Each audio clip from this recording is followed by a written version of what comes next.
Glory to God in the highest. Today's topic is This is the End Time. Heavenly Father, I thank you for the past week. Lord, help me, your servant, to deliver the message in a fruitful way. I pray in the name of Jesus. Amen. I would like to read one good Bible verse regarding this from Revelation chapter 22, verses 11 and 12. Jesus said, "Let the one who does wrong still do wrong, and the one who is filthy still be filthy, and let the one who is righteous still practice righteousness, and the one who is holy still keep himself holy. Behold, I am coming quickly, and my reward is with me to render to every man according to what he has done." These are the words of God from the last chapter in the Bible. When you read these verses, you can sense how much freedom God has given to every human being in this world. God has given in the entire Bible everything a human being has to know and follow. God is not putting any physical pressure on anyone to follow what He has said. The entire Bible is giving all the information we need on a daily basis, like who is God, how God created the humans, all the living things and all the necessary elements of the earth and the sky, how Satan tempted the first parents, what consequences they suffered, how God Himself chose and guided His chosen people throughout their journey, what commandments God gave us to follow, how God spoke through His chosen prophets and empowered them, how God redeemed the humanity through the crucifixion of His only Son Jesus, who came down from heaven, how God sent the Holy Spirit to dwell among us after the ascension of Jesus to heaven, how the Holy Spirit is still working miracles in the lives of people just like Jesus did, what are the right things to do and the wrong things not to do, as informed by God Himself through His Son Jesus, the prophets, and the disciples of Jesus, the signs of the end times, which we are seeing currently, the rule of the Antichrist and the worship of the beast, which will happen soon, the coming of Jesus Christ on the clouds to gather His elect ones, the punishment for the Antichrist, the false prophet and Satan, the righteous rule of Jesus on this earth for 1,000 years, and the last judgment, which will send us either to the eternal life with God or to eternal life in hell. After doing and saying everything for us as said in the Bible, God has no more responsibility to force anyone to come to the path of God. God desires about everyone to enjoy the eternal life with Him in heaven. When we go astray and fall in hell, it is very painful to God to see us perishing and suffering in hell. It seems like the humans are so indifferent to the mental pain God has to go through because of our wickedness. It is because of the lack of knowledge about God. Just imagine how much the parents will suffer if a son or daughter goes astray and gets perished. The son or daughter may not realize that pain. God has given me the gift to know His mind so well that I'm dedicating myself to God by preaching His gospel as much as I can as per what Jesus told His disciples to do. God is losing His hope on this generation and almost giving up on them when He says in Revelation chapter 22, verse 11, "Let the one who does wrong still do wrong, and the one who is filthy still be filthy." Still, God has hope about a small remnant of the people, and He says in the same verse, "And let the one who is righteous still practice righteousness, and the one who is holy still keep himself holy." The righteous and the holy people should keep on being righteous and holy as God is coming soon with His reward. Sometimes people have the tendency to justify their wickedness saying that there are so many other people who are wicked and going fine with their lives. The answer is given in 2 Peter chapter 3 verse 9. The Lord is not slow about his promise, as some count slowness, but is patient toward you, not wishing for any to perish, but for all to come to repentance. If the wicked are living fine with no problem, it is because of the mercy of God. Recently, a man about 70 years old told me that he stopped going to church a few years ago as he did not like the way the priest was. I told him that we are supposed to go to church not to do anything with the priest, but to worship God. He criticized God and the priest a lot. He has never read the Bible even once. I advised him not to talk about God or criticize God until he reads the whole Bible. Our last judgment is based on our relationship with God, not on our relationship with priests. Priests have positions, but they are human beings like us and who will stand at the last judgment just like us. Let's talk about the coming apostasy. It is said in 2 Timothy chapter 3 verses 1 to 5.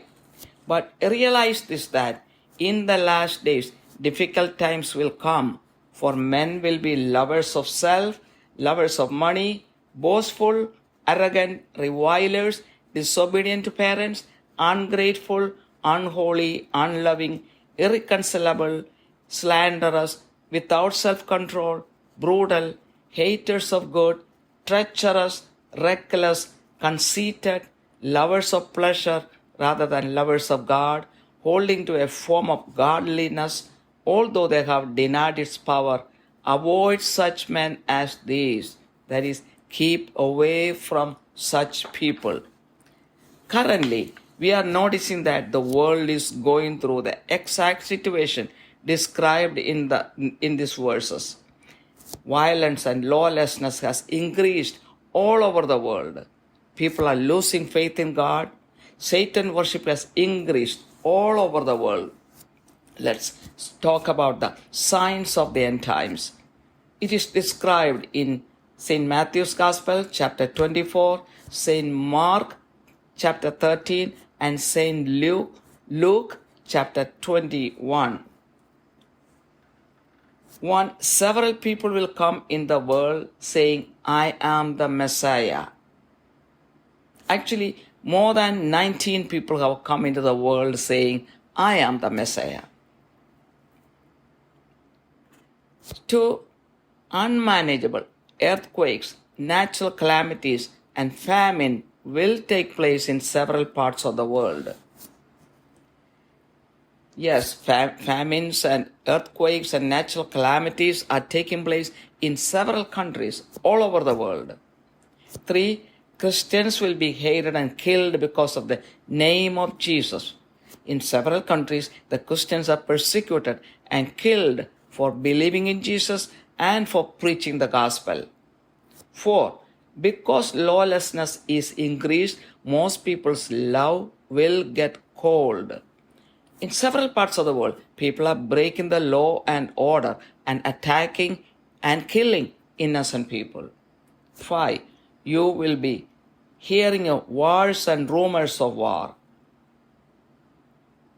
Nation will rise against nation and kingdom against kingdom. Actual wars are happening in the world currently. The Israel-Hamas war and Ukraine-Russia wars have been happening for a while. A third world war is possible. Racism and hate crimes have increased these days. 6. People will be betrayed and put to death by their parents, brothers, relatives, children, and friends. All these things are happening now. Let's talk about God's wrath against mankind, as described in Romans chapter 1, verses 18 to 22. For the wrath of God is revealed from heaven against all ungodliness and unrighteousness of men who suppress the truth in unrighteousness, because that which is known about God is evident within them, for God made it evident to them. For since the creation of the world is invisible attributes, his eternal power and divine nature have been clearly seen, being understood through what has been made, so that they are without excuse. For even though they knew God, they did not honor him as God or give thanks, but they became futile in their speculations, and their foolish heart was darkened. Professing to be wise, they became fools. In 2 Peter chapter 13, verse 14, it says, Therefore, beloved, since you look for these things, be diligent to be found by him in peace, spotless and blameless. This is a solution God is suggesting through this verse to prevent the wrath of God. Again, in another verse, another solution is given from in the book of Joel, chapter 1, verse 14. Consecrate a fast, proclaim a solemn assembly, gather the elders and all the inhabitants of the land to the house of the Lord your God, and cry out to the Lord. Again, it says as a solution in Joel chapter 2, verses 12 and 13, Yet even now declares the Lord, return to me with all your heart, and with fasting, weeping and mourning, and rend your heart, not your garments. Now return to the Lord your God, for he is gracious and compassionate, slow to anger, abounding in loving kindness, and relenting of evil. Another point is Jesus will appear in the sky after a period of tribulation. In St. Matthew's Gospel, chapter 24, verses 29 to 31, it says, But immediately after the tribulation of those days, the sun will be darkened, and the moon will not give its light, and the stars will fall from the sky, and the powers of the heaven will be shaken, and then the sign of the Son of Man will appear in the sky, and then all the tribes of the earth will mourn, and they will see the Son of Man coming on the clouds of the sky with power and great glory. And he will send forth his angels with a great trumpet, and they will gather together his elect from the four winds, from one end of the sky to the other. In the book of Joel, chapter 1, verse 15, it says, Alas for the day of the Lord is near, and it will come as destruction from the Almighty. Joel 2:11 says, For great is the day of the Lord, and exceedingly terrible. Who can bear it? Joel 2:31 says, The sun will be turned into darkness, and the moon into blood, before the great and awesome day of the Lord comes. So it is clear that there will be a big tribulation before the coming of Jesus on the clouds. Let's talk about the Antichrist and the coming of Jesus. About the timing of the coming of Jesus on the clouds, it is said in 2 Thessalonians chapter 2, verse 3, For it will not come unless the apostasy comes first, and the man of lawlessness is revealed. So Jesus will come in the clouds during the end of the 7 years rule of the Antichrist, which is the time of apostasy. Jesus will destroy him.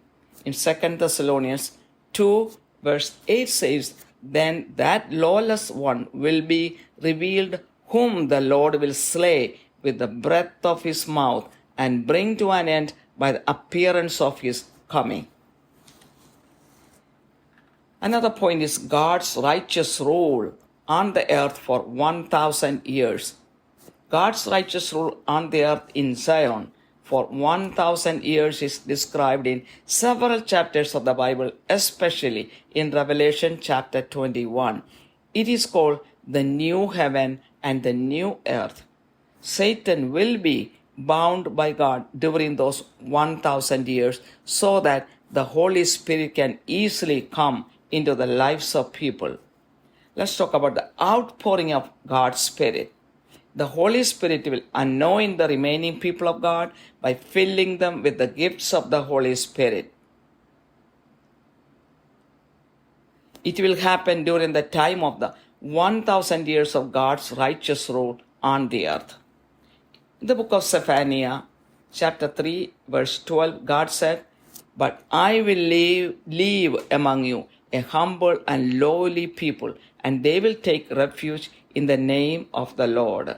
Joel chapter 2, verse 28, it says, "It will come about after this that I will pour out my spirit on all mankind, and your sons and daughters will prophesy, your old men will dream dreams, your young men will see visions, even on the male and female servants I will pour out my spirit in those days."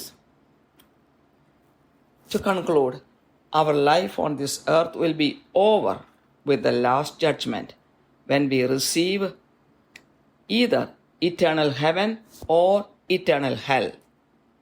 Let us all answer these two questions. Do you want to continue to do wrong and stay filthy? Or do you want to practice righteousness and keep yourself holy? With this, the message ends. Heavenly Father, I glorify your name. May God bless everyone who hears this message. May God bless each and every person to keep away from doing wrong things, to practice righteousness, to live a holy life, to obtain the reward Jesus will bring, and to get into the eternal life with God. I pray in the precious name of Jesus Christ. Amen. ദൈവത്തിരുനാമത്തിന് മഹത്വമുണ്ടായിരിക്കട്ടെ. ഇന്നത്തെ ചിന്താവിഷയം ഇത് അന്ത്യകാലമാണ് എന്നതാണ്. കാരുണ്യവാനായ സ്വർഗ്ഗസ്ഥ പിതാവേ, കഴിഞ്ഞ ഒരാഴ്ചയ്ക്കായി നന്ദി പറയുന്നു. ഇന്നത്തെ സന്ദേശം വേണ്ടതുപോലെ മറ്റുള്ളവരിലേക്ക് കൈമാറുവാൻ ഈ ദാസിയെ സഹായിക്കണമേ. യേശുവിൻ്റെ നാമത്തിൽ തന്നെ ആമേൻ. അതിന് ആധാരമായ ഒരു വചനം വായിക്കട്ടെ. വെളിപാടിൻ്റെ പുസ്തകം 22-ാമത്തെ അധ്യായം 11-12 വചനങ്ങൾ. അനീതി ചെയ്യുന്നവൻ ഇനിയും അനീതി ചെയ്യട്ടെ, അഴുക്കുള്ളവൻ ഇനിയും അഴുക്കാകട്ടെ, നീതിമാൻ ഇനിയും നീതി ചെയ്യട്ടെ, വിശുദ്ധൻ ഇനിയും തന്നെ വിശുദ്ധീകരിക്കട്ടെ. ഇതാ ഞാൻ വേഗം വരുന്നു, ഓരോരുത്തന് അവനവൻ്റെ പ്രവൃത്തിക്ക് തക്കവണ്ണം കൊടുപ്പാൻ പ്രതിഫലം എൻ്റെ പക്കൽ ഉണ്ട് എന്ന്. ഇത് സുവിശേഷത്തിൻ്റെ ഏറ്റവും അവസാനത്തെ അധ്യായത്തിൽ എഴുതിയിട്ടുള്ള രണ്ട് വചനങ്ങളാണ്. ഇത് വായിക്കുമ്പോൾ നമുക്ക് തോന്നും ദൈവം മനുഷ്യർക്ക് എന്തുമാത്രം സ്വാതന്ത്ര്യമാണ് കൊടുത്തിരിക്കുന്നതെന്ന്. സുവിശേഷത്തിൽ ദൈവം ഒരു മനുഷ്യൻ അറിയേണ്ട, ഈ ജീവിതത്തിൽ അറിയേണ്ട എല്ലാ കാര്യങ്ങളും എഴുതി വച്ചിട്ടുണ്ട്. അനുദിന ജീവിതത്തിൽ എന്തൊക്കെ ആവശ്യമുണ്ടോ അതെല്ലാം അവിടെയുണ്ട്. എല്ലാ ചോദ്യങ്ങൾക്കും ഉത്തരം വേദപുസ്തകത്തിൽ ഉണ്ട്. ദൈവം ആരാണ്, ദൈവം എങ്ങനെ സൃഷ്ടികർമ്മം നടത്തി, എങ്ങനെ സാത്താൻ ആദ്യ മാതാപിതാക്കളെ വഴിതെറ്റിച്ചു, അതിൻ്റെ പരിണതഫലം അവരെങ്ങനെ അനുഭവിച്ചു, കർത്താവിൻ്റെ തിരഞ്ഞെടുക്കപ്പെട്ട ജനതയെ എങ്ങനെ ഈജിപ്തിൽ നിന്നും കനാൻ ദേശത്തേക്ക് എങ്ങനെ സുരക്ഷിതമായി കൊണ്ടുവന്നു, എന്തൊക്കെ പ്രമാണങ്ങളാണ് മനുഷ്യന് കൊടുത്തത്, പ്രവാചകന്മാരെ എങ്ങനെ ശക്തിപ്പെടുത്തി, അവരിൽ കൂടി എങ്ങനെയൊക്കെ ദൈവം സംസാരിച്ചു, പാപത്തിൽപ്പെട്ട മനുഷ്യരാശിയെ സ്വന്തം പുത്രനെ കുരിശുമരണത്തിന് വിട്ടുകൊടുത്തുകൊണ്ട് എങ്ങനെ പാപത്തിൽ നിന്നും രക്ഷയിലേക്ക് കൊണ്ടുവന്നു,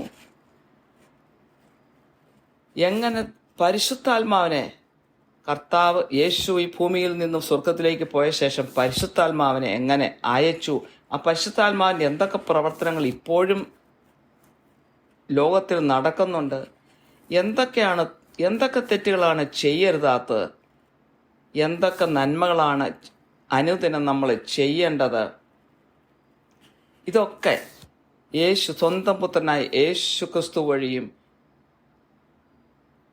അപ്പസ്തോലന്മാർ വഴിയും ഒക്കെ നമ്മളെ പഠിപ്പിച്ചു.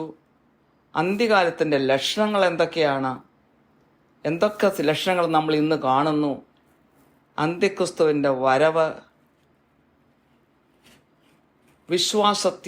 ത്യാഗം സംഭവിക്കുന്നത്, യേശുക്രിസ്തുവിൻ്റെ വരവ്, വാനമേഘങ്ങളിൽ ഉടനെ സംഭവിക്കുന്നത്, അന്ത്യക്രിസ്തുവിനും കള്ളപ്രവാചനും സാത്താനും ദൈവം കൊടുക്കുന്ന ശിക്ഷ, ദൈവത്തിൻ്റെ ഈ ഭൂമിയിലുള്ള 1000 വർഷത്തെ നീതി ഭരണം, അവസാനത്തെ അന്ത്യവിധി, ഇതെല്ലാം വിശുദ്ധ വേദപുസ്തകത്തിൽ വ്യക്തമായി ദൈവം എഴുതി തന്നിട്ടുണ്ട്. ഇതൊക്കെ ഉള്ളപ്പോൾ ദൈവം വീണ്ടും വന്ന് എല്ലാവരും നിർബന്ധിക്കേണ്ടതായ യാതൊരു ആവശ്യമില്ല. ആരുടെയും കയ്യെ പിടിച്ച് ഈ നിയമങ്ങളൊന്നും ഇതൊന്നും ഫോളോ ചെയ്യാനായിട്ട് പറയേണ്ട ആവശ്യമില്ല. ദൈവത്തിന് ഇഷ്ടമുള്ള പ്രതിഫലം കൊടുക്കാൻ ദൈവത്തിന് കഴിവുണ്ട്. ഇഷ്ടമുള്ള പണിഷ്മെന്റ് കൊടുക്കാനായിട്ടുള്ള അധികാരം ദൈവത്തിനുണ്ട്. ഇന്ന് മനുഷ്യനെ നോക്കിയാൽ മനുഷ്യൻ വഴിതെറ്റിപ്പോയൊരവസ്ഥയാണ്. നമ്മൾ വഴിതെറ്റിയാൽ നമുക്ക് നരകമാണ് ദൈവം തരാൻ പോകുന്നത്. അതേസമയം ദൈവത്തിൻ്റെ കൽപ്പനകൾ അനുസരിച്ച് ജീവിച്ചാൽ, ദൈവത്തെ സ്നേഹിച്ച് ജീവിച്ചാൽ സ്വർഗരാജ്യം നമുക്ക് കിട്ടും. അതും ദൈവം പറഞ്ഞിട്ടുണ്ട് വിശുദ്ധ വേദപുസ്തകത്തിൽ.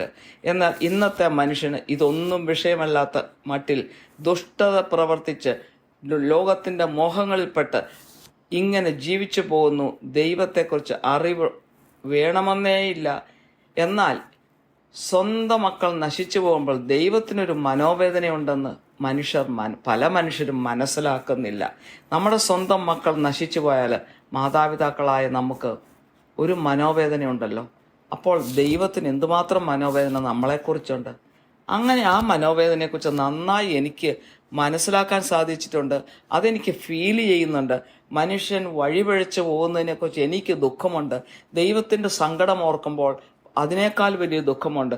അതുകൊണ്ടൊക്കെ തന്നെയാണ് ഞാൻ ഈ വിശുദ്ധ വേദപുസ്തകത്തിലുള്ള വചനങ്ങൾ അനേകരെ അറിയിക്കുവാനായിട്ട് ശ്രമിക്കുന്നത്. ദൈവത്തിൻ്റെ ഇഷ്ടം എന്താണെന്നും എങ്ങനെ സ്വർഗരാജ്യത്തിൽ പോയി ദൈവത്തോടുകൂടി വസിക്കാമെന്നുമുള്ള വഴി ദൈവം പറഞ്ഞിരിക്കുന്നത്. ദൈവത്തിൻ്റെ വാക്കുകൾ മറ്റുള്ളവർക്ക് പകർന്നു കൊടുക്കാൻ എനിക്ക് ആഗ്രഹമുള്ളത് അതുകൊണ്ടാണ്, മറ്റ് യാതൊരു കാരണങ്ങളുമില്ല. വെളിപാടിൻ്റെ 22:11 പറഞ്ഞിരിക്കുന്നത് നേരത്തെ വായിച്ചത് ഇപ്രകാരമാണ്: അനീതി ചെയ്യുന്നവൻ ഇനിയും അനീതി ചെയ്യട്ടെ, അഴുക്കുള്ളവൻ ഇനിയും അഴുക്കാകട്ടെ. അതായത് ഇനി ദൈവം മനുഷ്യനെക്കുറിച്ച് നോക്കിയിരുന്നിട്ട് കാര്യമില്ല. മനുഷ്യനിലുള്ള പ്രത്യാശ തന്നെ ദൈവത്തിന് നഷ്ടപ്പെടുന്ന ഒരവസ്ഥയിലാണ് ഈ വചനം പറഞ്ഞിരിക്കുന്നത്. എന്നാൽ അവിടെയും ഒരു ശേഷിപ്പുണ്ടെന്ന് ദൈവത്തിന് അറിയാം. അവരോട് പറഞ്ഞിരിക്കുന്നത് അതിൻ്റെ 11-ാമത്തെ വെളിപാട് 22:11 തന്നെ പറഞ്ഞിരിക്കുന്നു: നീതിമാൻ ഇനിയും നീതി ചെയ്യട്ടെ, വിശുദ്ധൻ ഇനിയും തന്നെ വിശുദ്ധീകരിക്കട്ടെ എന്ന്. അപ്പോൾ ദൈവം ആരെയും കയ്യെ പിടിച്ച് നന്മ ചെയ്യാൻ പ്രേരിപ്പിച്ച് ഫോഴ്സ് ചെയ്യേണ്ട യാതൊരു കാര്യമില്ല. എല്ലാ നിയമങ്ങളും ദൈവം തന്നിട്ടുണ്ട്, എല്ലാ സാഹചര്യങ്ങളും തന്നിട്ടുണ്ട്. മനുഷ്യൻ തോന്നിവാസം നടന്നാൽ അത് ദൈവത്തിൻ്റെ കുഴപ്പമല്ല, മനുഷ്യൻ്റെ തന്നെ കുഴപ്പമാണ്. ചില വ്യക്തികൾ ചോദിക്കും, അവർ ന്യായീകരിച്ച് പറയാറുണ്ട്, അനേകർ ദുഷ്ടത പ്രവർത്തിച്ച് ജീവിക്കുന്നുണ്ടല്ലോ, അവർക്കൊന്നും കുഴപ്പമില്ലല്ലോ.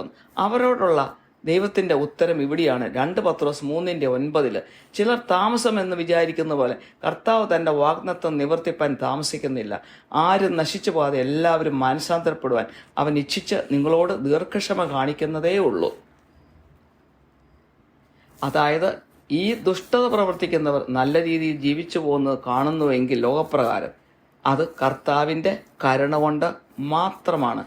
ഈ അടുത്ത കാലത്ത് ഒരു 70 വയസ്സിന് മുകളിലുള്ള ഒരു വ്യക്തി എന്നോട് പറഞ്ഞു, കുറേ നാളുകളായി പള്ളിയിൽ പോക്കൊക്കെ നിർത്തി, കാരണം പുരോഹിതൻ്റെ സ്വഭാവമൊന്നും അത്ര ഇഷ്ടപ്പെട്ടില്ല എന്ന് പറഞ്ഞ്. അപ്പോൾ ഞാൻ ആ വ്യക്തിയോട് പറഞ്ഞു, പള്ളിയിൽ പോകുന്നത് ദൈവത്തെ ആരാധിക്കുവാനാണല്ലോ, അല്ലാതെ പുരോഹിതനുമായിട്ടുള്ള ഒരു ബിസിനസ്സിന് വേണ്ടി അല്ലല്ലോ പോകുന്നത്. അങ്ങനെ ദൈവത്തെയും പുരോഹിതനെയൊക്കെ വിമർശിച്ച് സംസാരിച്ചപ്പോൾ ഞാൻ ചോദിച്ചു, ബൈബിൾ വായിച്ചിട്ടുണ്ടോ എന്ന് ചോദിച്ചപ്പോൾ ബൈബിൾ ഒരിക്കൽ പോലും വായിച്ചിട്ടില്ല. അപ്പോൾ ഞാൻ പറഞ്ഞു, ബൈബിൾ ഒരിക്കലെങ്കിലും വായിക്കാതെ ഇനി ദയവ് ചെയ്ത് ദൈവത്തെ വിമർശിക്കരുത് എന്ന്. കാരണം ബൈബിൾ എന്താണെന്ന് അറിയത്തില്ലാതെ ദൈവത്തെ വിമർശിക്കാൻ നമുക്ക് യാതൊരു അവകാശവുമില്ല. അപ്പോൾ നമ്മുടെ അന്ത്യവിധി നമുക്ക് ദൈവവുമായിട്ടുള്ള റിലേഷൻഷിപ്പ് അനുസരിച്ചാണെന്നും അല്ലാതെ പുരോഹിതനുമായിട്ടുള്ള ബന്ധം അനുസരിച്ചല്ല എന്നും ആ വ്യക്തിയെ ഞാൻ പറഞ്ഞ് മനസ്സിലാക്കി. പുരോഹിതന്മാർ നമ്മളെപ്പോലെ തന്നെ അന്ത്യവിധിയിൽ എല്ലാവരെയും പോലെ നിൽക്കേണ്ടവരാണ്. അത് നമ്മൾ മനസ്സിലാക്കിയിരിക്കുക. ഇനി വരാൻ പോകുന്ന വിശ്വാസ ത്യാഗത്തെക്കുറിച്ച് പറയുന്നു. 2 തിമോത്തി 3:1 മുതൽ 5 വരെയുള്ള വചനങ്ങളിൽ അതേക്കുറിച്ച് വ്യക്തമായിട്ട് പറയുന്നു. അന്ത്യകാലത്ത് ദുർഘട സമയങ്ങൾ വരുമെന്നറിയുക. മനുഷ്യർ സ്വസ്നേഹികളും ദ്രവ്യാഗ്രഹികളും വമ്പ് പറയുന്നവരും അഹങ്കാരികളും ദൂഷകന്മാരും അമ്മയപ്പന്മാരെ അനുസരിക്കാത്തവരും നന്ദി കെട്ടവരും അശുദ്ധരും വാത്സല്യമില്ലാത്തവരും ഇണങ്ങാത്തവരും ഏഷണിക്കാരും അജിതേന്ദ്രിയന്മാരും ഉഗ്രന്മാരും സൽഗുണദോഷികളും ദ്രോഹികളും താഷ്ട്യക്കാരും നിഗളികളുമായി ദൈവപ്രിയമില്ലാതെ ഭോഗപ്രിയരായി ഭക്തിയുടെ വേഷം ധരിച്ച് അതിൻ്റെ ശക്തി ത്യജിച്ചിരിക്കുന്നവരുമായിരിക്കും എന്ന്. ഇത് തന്നെയാണ് നമ്മളിപ്പോൾ ലോകത്ത് കണ്ടുകൊണ്ടിരിക്കുന്നത്. അധർമ്മം പെരുകുന്നു, അക്രമങ്ങൾ വർദ്ധിക്കുന്നു, മനുഷ്യന് ദൈവത്തിലുള്ള വിശ്വാസം നഷ്ടപ്പെട്ടുകൊണ്ടിരിക്കുന്നു, സാത്താൻ ആരാധനകൾ ലോകമെമ്പാടും വർദ്ധിച്ചുകൊണ്ടിരിക്കുന്നു. ഇതൊക്കെ തന്നെയാണ് നമ്മൾ ഇന്ന് കാണുന്നത്. ഇനി എന്തൊക്കെയാണ് ഈ അന്ത്യകാലത്തിൻ്റെ ലക്ഷണങ്ങൾ? അത് മത്തായിയുടെ സുവിശേഷം 24-ാം അധ്യായത്തിൽ, മർക്കോസിന്റെ സുവിശേഷം 13-ാം അധ്യായത്തിലും ലൂക്കായുടെ സുവിശേഷം 21-ാമത്തെ അധ്യായത്തിലും വ്യക്തമായി അനേകം കാര്യങ്ങൾ പറഞ്ഞിട്ടുണ്ട്. ഏതാനും കാര്യങ്ങൾ മാത്രം ഇവിടെ ഒന്ന് സൂചിപ്പിക്കുകയാണ്. ഒന്ന്, അനേകർ ഞാനാണ് മിശിഹ എന്ന് പറഞ്ഞ് യേശുക്രിസ്തു ആണെന്നും പറഞ്ഞ് വരും. അത് യഥാർത്ഥമായിട്ടും അനേകർ 10-20 പേരിൽ കൂടുതൽ ഈ ഭൂമിയിൽ പല രാജ്യങ്ങളിലായി അങ്ങനെ വന്നു കഴിഞ്ഞിരിക്കുന്നു. 2, അനേകം പ്രകൃതിക്ഷോഭങ്ങളും എർത്ത് ക്വയ്ക്കുകളും ഫാമിൻ ദാരിദ്ര്യ അവസ്ഥകളൊക്കെ ലോകത്തിൽ പലയിടത്ത് സംഭവിക്കും. അതായത് ഭൂമി കുലുക്കങ്ങൾ, പ്രകൃതിക്ഷോഭങ്ങൾ, ദാരിദ്ര്യം, ഇങ്ങനെയുള്ള കാര്യങ്ങൾ അനേക രാജ്യങ്ങളിൽ ഇത് സംഭവിച്ചുകൊണ്ടാണ്ടിരിക്കുന്നത്, ലോകമെമ്പാടും. 3, യേശുവിൻ്റെ നാമത്തിൽ ക്രിസ്ത്യാനികളെ മനുഷ്യർ വെറുക്കാൻ തുടങ്ങും, അവരെ കൊല്ലും. യേശുവിൽ വിശ്വസിക്കുന്നവരെ കൊല്ലുന്ന അവസ്ഥ ഇന്നുണ്ട്. യേശുവിൻ്റെ സുവിശേഷം പ്രസംഗിക്കുന്നവരെ കൊല്ലുന്ന അവസ്ഥ ലോകത്തിൻ്റെ പല ഭാഗങ്ങളിൽ ഇന്ന് നടക്കുന്നുണ്ട്. 4, അധർമ്മം പെരുകുന്നതുകൊണ്ട് അനേകരുടെ സ്നേഹം തണുത്തു പോകും. ഇന്ന് ലോകത്തിൻ്റെ അനേക ഭാഗങ്ങളിൽ മുമ്പൊന്നുമില്ലാതിരുന്നതുപോലെ നിയമങ്ങൾ ഭേദിച്ചുകൊണ്ട് മനുഷ്യൻ നിസ്സഹായരായ ഇന്നസെൻ്റായ മനുഷ്യരെ അറ്റാക്ക് ചെയ്യുകയും കൊല്ലുകയും ചെയ്യുന്ന പ്രവണത ലോകമെമ്പാടും ഇന്ന് വർദ്ധിച്ചുകൊണ്ടിരിക്കുകയാണ്. 5, നിങ്ങൾ യുദ്ധങ്ങളെയും യുദ്ധശ്രുതികളെയും കുറിച്ച് കേൾക്കും. ജാതി ജാതിയോടും രാജ്യം രാജ്യത്തോടും എതിർക്കും. ക്ഷാമവും ഭൂകമ്പവും അവിടെ ഉണ്ടാകുമെന്ന്. ഇന്ന് യഥാർത്ഥ യുദ്ധങ്ങൾ തന്നെ സംഭവിച്ചുകൊണ്ടിരിക്കുകയാണ്. ഹമാസ് ഇസ്രായേൽ വാർ, യുക്രൈൻ റഷ്യ വാർ, ഇതൊക്കെ എത്ര നാളുകളായിട്ട് ഇങ്ങനെ കണ്ടിന്യൂ ചെയ്തുകൊണ്ട് പോവുകയാണ്. ഒരു 3ാം ലോക മഹായുദ്ധം തന്നെ ഏത് സമയത്തും ഉണ്ടാകാം എന്നൊരവസ്ഥയിലാണ് ഇന്ന് ലോകം നിൽക്കുന്നത്. 6, സഹോദരൻ സഹോദരനെയും അപ്പൻ മകനെയും മരണത്തിന് ഏൽപ്പിക്കും. മക്കളും അമ്മയപ്പന്മാരുടെ നേരെ എഴുന്നേറ്റ് അവരെ കൊല്ലിക്കും എന്ന്. അടുത്തതായിട്ട്, ദൈവത്തിൻ്റെ കോപം മനുഷ്യൻ്റെ തിന്മയ്ക്കെതിരെ ജ്വലിക്കുന്നു എന്നുള്ള ആ ഒരു പോയിന്റിനെ കുറിച്ച് ഒരു സുവിശേഷ ഭാഗം വായിക്കാം. അതായത് റോമൻസ് 1:18 മുതൽ 22 വരെയുള്ള വചനത്തിൽ അത് വ്യക്തമായി പറയുന്നുണ്ട്. അനീതി കൊണ്ട് സത്യത്തെ തടുക്കുന്ന മനുഷ്യരുടെ സകല അഭക്തിക്കും അനീതിക്കും നേരെ ദൈവത്തിൻ്റെ കോപം സ്വർഗത്തിൽ നിന്ന് വെളിപ്പെടുന്നു. ദൈവത്തെക്കുറിച്ച് അറിയാവുന്നത് അവർക്ക് വെളിവായിരിക്കുന്നു. ദൈവം അവർക്ക് വെളിവാക്കിയല്ലോ. അവൻ്റെ നിത്യശക്തിയും ദീപത്വവുമായി അവൻ്റെ അദൃശ്യ ലക്ഷണങ്ങൾ ലോക സൃഷ്ടി മുതൽ അവൻ്റെ പ്രവൃത്തികളെ ബുദ്ധിക്ക് തെളിവായി വെളിപ്പെട്ടു വരുന്നു. അവർക്ക് പ്രതിവാദമില്ലാതിരിക്കേണ്ടതിന് തന്നെ. അവർ ദൈവത്തെ അറിഞ്ഞിട്ടും അവനെ ദൈവമെന്നോർത്ത് മഹത്വീകരിക്കുകയോ നന്ദി കാണിക്കുകയോ ചെയ്യാതെ തങ്ങളുടെ നിരൂപണങ്ങളിൽ വ്യർത്ഥരായി തീർന്നു. അവരുടെ വിവേകമില്ലാത്ത ഹൃദയം ഇരുണ്ടുപോയി. ജ്ഞാനികൾ എന്ന് പറഞ്ഞുകൊണ്ട് അവർ മൂഢരായിപ്പോയി എന്ന്. അപ്പോൾ ഈ ദൈവകോപത്തിനെതിരായിട്ട് ഒന്നും സംഭവിക്കാതിരിക്കുവാൻ വേണ്ടി എന്ത് സൊല്യൂഷൻ അല്ല പരിഹാരമാണ് നമ്മുടെ മുമ്പിൽ ഉള്ളതെന്ന് ഏതാനും വചനങ്ങൾ കൂടി പറയട്ടെ. 2 പത്രോസ് 3:14 പറയുന്നു, അതുകൊണ്ട് പ്രിയമുള്ളവരെ, നിങ്ങൾ ഇവയ്ക്കായി കാത്തിരിക്കയാൽ അവൻ നിങ്ങളെ കറയും കളങ്കവും ഇല്ലാത്തവരായി സമാധാനത്തോടെ കാണുവാൻ ഉത്സാഹിച്ചുകൊണ്ട് നമ്മുടെ കർത്താവിൻ്റെ ദീർഘക്ഷമയെ രക്ഷ എന്ന് വിചാരിപ്പിൻ. ജോവലിൻ്റെ പുസ്തകം 1:14 പറയുന്നു, ഒരു ഉപവാസ ദിവസം നിയമിപ്പിൻ, സഭായോഗം വിളിപ്പിൻ, മൂപ്പന്മാരെയും ദേശത്തിലെ സകല നിവാസികളെയും നിങ്ങളുടെ ദൈവമായ യഹോവയുടെ ആലയത്തിൽ കൂട്ടിവരുത്തിൻ, യഹോവയോട് നിലവിളിപ്പിൻ എന്ന്. ജോവലിൻ്റെ പുസ്തകം 2:12-13 വചനങ്ങളിൽ വീണ്ടും പറയുന്നു, എന്നാൽ ഇപ്പോഴെങ്കിലും നിങ്ങൾ പൂർണ്ണ ഹൃദയത്തോടും ഉപവാസത്തോടും കരച്ചിലോടും വിലാപത്തോടും കൂടെ എങ്കിലേക്ക് തിരിവിൻ എന്ന് യഹോവയുടെ അരുളപ്പാട്. വസ്ത്രങ്ങളെയല്ല, ഹൃദയങ്ങളെ തന്നെ കീറി നിങ്ങളുടെ ദൈവമായ യഹോവയുടെ അടുക്കലേക്ക് തിരിയുവിൻ. അവൻ കൃപയും കരുണയും ദീർഘക്ഷമയും മഹാദേയമുള്ളവനല്ലോ, അവൻ അനർത്ഥത്തെക്കുറിച്ച് അനുതപിക്കും എന്ന്. അടുത്തതായിട്ട് പറയാൻ ആഗ്രഹിക്കുന്ന പോയിന്റ്, ഒരു കഷ്ടത്തിൻ്റെ ഒരു കാലഘട്ടത്തിന് ശേഷം വാനമേഘങ്ങളിൽ യേശു പ്രത്യക്ഷപ്പെടുമെന്ന്. മത്തായിയുടെ സുവിശേഷം 24:29 വരെ മുതൽ 31 വരെയുള്ള വചനങ്ങളിൽ പറയുന്നു, ആ കാലത്തിലെ കഷ്ടം കഴിഞ്ഞ ഉടനെ സൂര്യൻ ഇരുണ്ടുപോകും, ചന്ദ്രൻ പ്രകാശം കൊടുക്കാതിരിക്കും, നക്ഷത്രങ്ങൾ ആകാശത്തു നിന്ന് വീഴും, ആകാശത്തിലെ ശക്തികൾ ഇളകിപ്പോവും.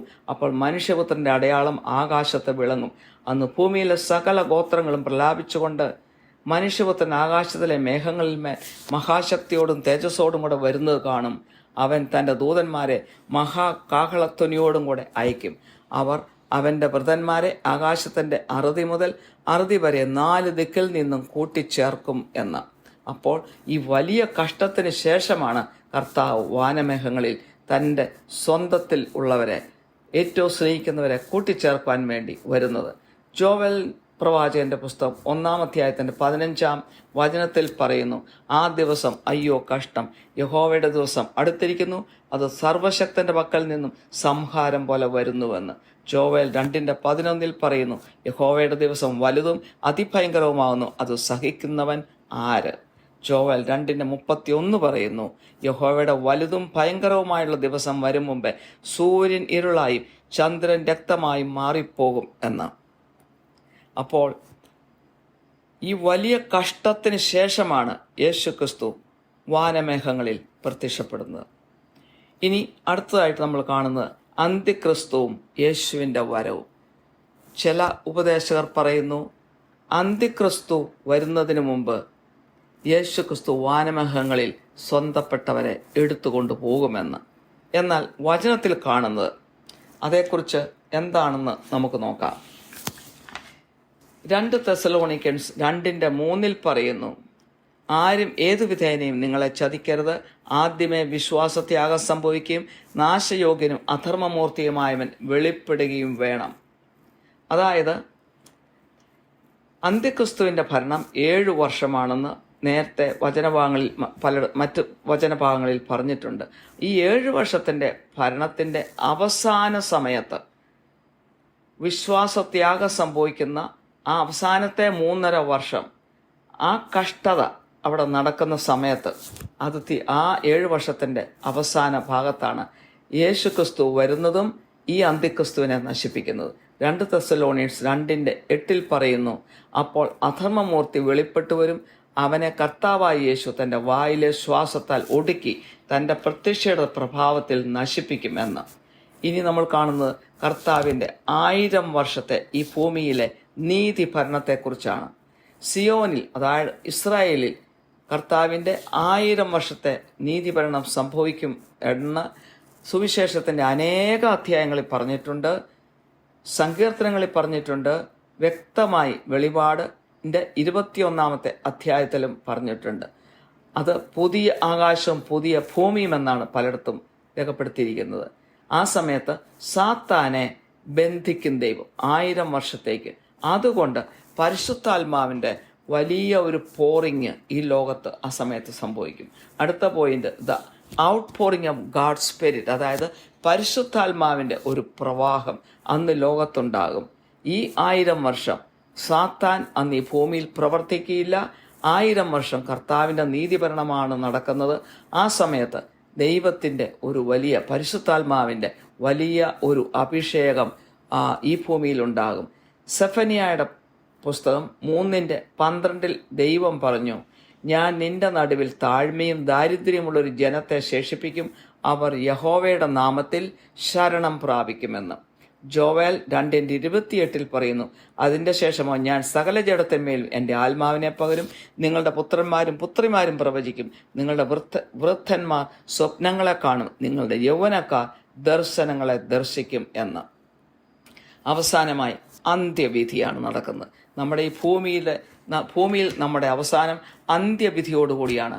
ആ അന്ത്യവിധി കഴിയുമ്പോൾ നമ്മൾ ഒന്നുകിൽ നിത്യസ്വർഗത്തിലേക്ക് പോകും, അല്ലെങ്കിൽ നിത്യനരകത്തിലേക്ക് പോകും. അതിനു മുമ്പ് 2 ചോദ്യത്തിന് നമ്മൾ തന്നെ ഉത്തരം പറയുക. നമ്മളുടെ പാപമംഗലമായ ജീവിതം നമ്മൾ തുടർന്ന് മാലിന്യത്തോടുകൂടി മുന്നോട്ട് ജീവിച്ചു പോണോ, അതോ നീതിമാർഗം പിന്തുടർന്നുകൊണ്ട് ഒരു വിശുദ്ധ ജീവിതം നയിക്കണമോ? ഇത് നമ്മളാണ് തീരുമാനിക്കേണ്ടത്. ഇതോടെ ഈ സന്ദേശം ഇവിടെ അവസാനിക്കുകയാണ്. കാരുണ്യവാന സ്വർഗസ്ഥ പിതാവേ, ഈ സന്ദേശം കേട്ട എല്ലാവരെയും അനുഗ്രഹിക്കണമേ. തിന്മ ചെയ്യുന്നതിൽ നിന്ന് പിന്മാറുവാനും നന്മയും നീതിയും വിശുദ്ധിയും നിറഞ്ഞ ഒരു ജീവിതം നയിക്കുവാനും പ്രതിഫലമായി സ്വർഗരാജ്യം കരസ്ഥമാക്കുവാനും എല്ലാവരെയും സഹായിക്കണമേ. മാനവും മഹത്വവും അവിടത്തേക്ക് തരുന്നു. യേശു ക്രിസ്തുവിൻ്റെ വിലയേറിയ നാമത്തിൽ തന്നെ. ആമേൻ.